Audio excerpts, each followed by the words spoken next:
What is up, guys? Welcome on back to TK's Garage. And boy, did they really try to sell that. Remember, and look, I was told directly to my face by some of these people that the Viper was done and it wasn't going to come back. And it made no sense to make a $300,000+ car. Cool. I get that. Sounds good. But again, today, here we go. As evidently the wonderful people at Stellantis are going over and looking at different design packages for what? A mid-engine built Viper. You know what? You know what's funny about this? You had to know that this was coming. The excitement is so much because of the Rumblebees from Ram and the fact that Hellcats are back and Durangos and everything else. And we know we're getting a Hellcat in the Charger, that I think even the Europeans on the board at Stellantis are like, fuck it. We got to lean all the way in on this shit. Roll the intro.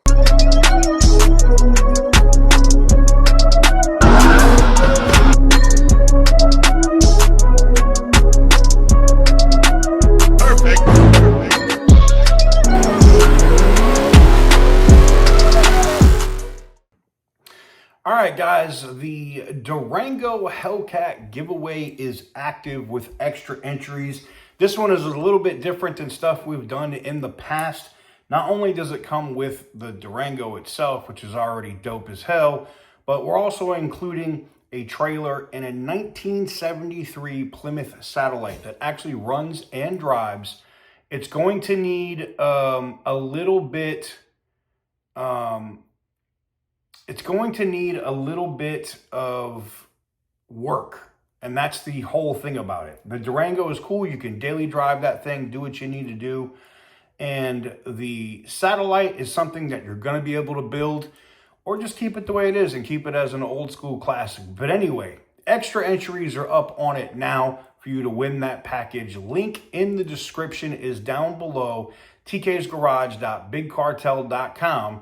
Those extra entries are open to the first 10 orders. Just when I think it's done and we're not getting anything, they pull it back in. Some people will get that reference. But so this is funny.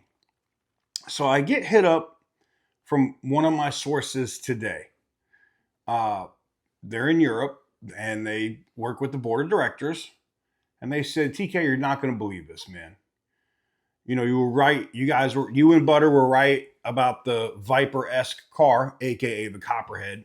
We knew about that last year during Roadkill Nights, over a year ago.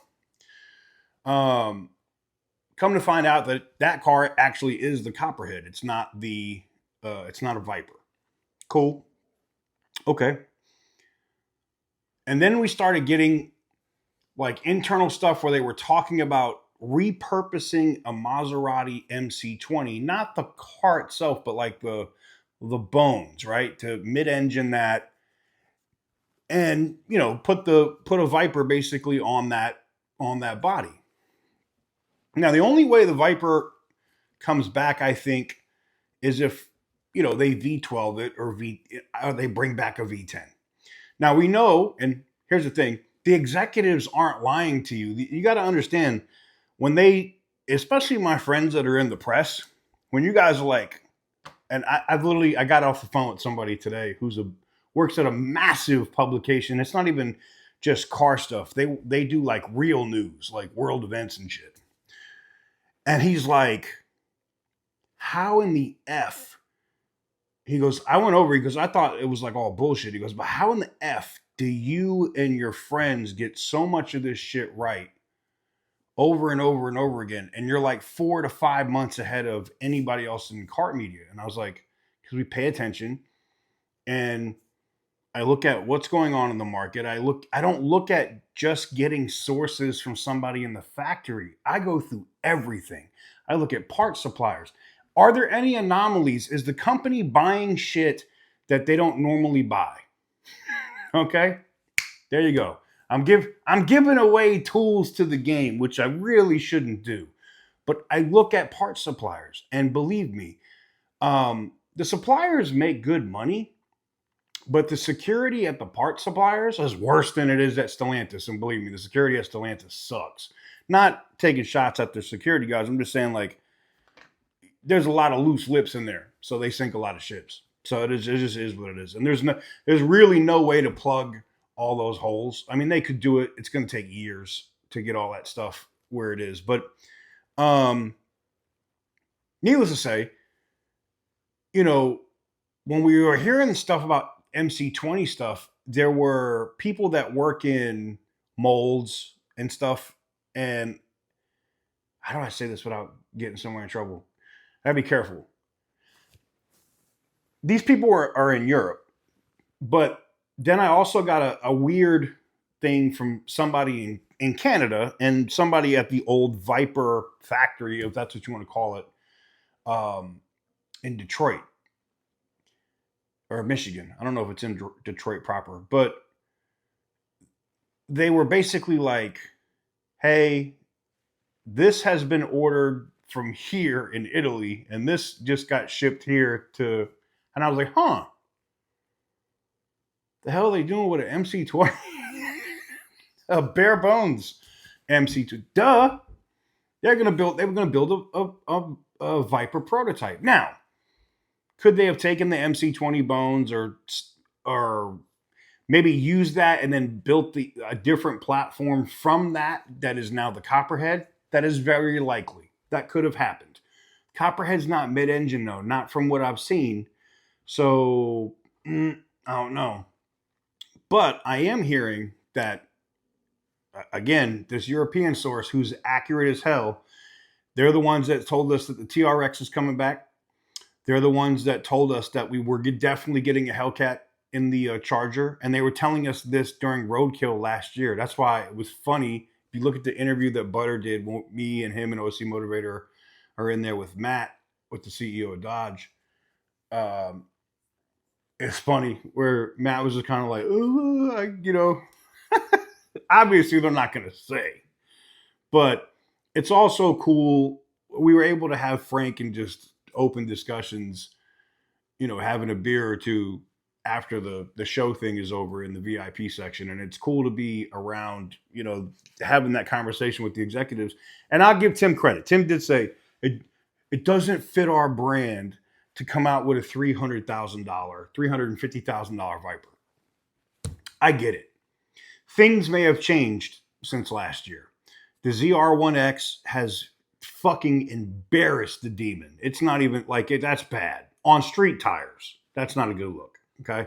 That's why we know that the 426 is coming. And some of the stuff that we're going to see at Roadkill this year is going to be insane. Not just what I'm bringing to Roadkill, but there's going to be some interesting things at Roadkill nights.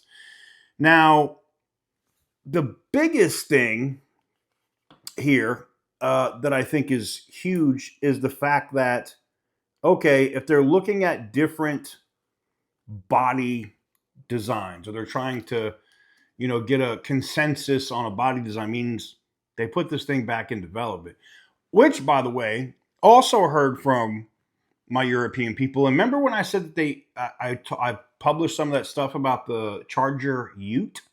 I have to make a separate video on that, but it may not. I know people here are going to be pissed. It may not come here to the United States at all. And I heard that they had completely suspended anything in terms of building that car, but they could make it for the European market. And I know that's going to piss off a lot of people here in America, but hey, that big ass Charger is going to Europe too, so it'll be interesting to see how that works. But my question to you guys is, if they're trying to finalize different stuff on design now, that means in the next probably 24 to 36 months, right about that time before that 2030, before they hit that benchmark for 2030, we could see another VIPER. myself and Butter the Insider, shit, Cali Boy Kev, so many of us that have either owned Vipers or in that community have all been like, there's no way that they don't make another one. And it was funny because Tim was like, yeah, you know, the Viper's kind of dead because of safety stuff. Now, I got that part, right? After the ACR, they really couldn't keep that thing going because of changing safety things that have to go in the cars, right? But if you're building a new one from the ground up on a different platform, yeah. So the copperhead could be way more important than anybody thinks. And I still think that's probably going to be called the CUDA, but that copperhead could be way more important than anybody else thinks. Because think about this. If the copperhead is success and that platform does what it could do, they could take that platform and build the next Viper on it. Just saying. And if it's still built, if that car is built off of the platform or, you know, parts of that platform from the MC20, it's already set up to be mid-engine. I know people are saying, oh, you shouldn't do that. You can't mid-engine. Let me tell you something right now. You take a Viper, and another purist, they're going to say, don't do it. You take a Viper and you put that big V10 and you twin turbo that son of a bitch and you put that bitch over the rear wheels in the middle of the car. Yeah. Chevy going to have some problems with that ZR1X. Corvette going to be in a lot of trouble. Just saying. But let me know what you guys think in the comment section down below. Give the video a big thumbs up if you like what I do. Hit the subscribe button if you haven't already. And as always, stay petty, my friends.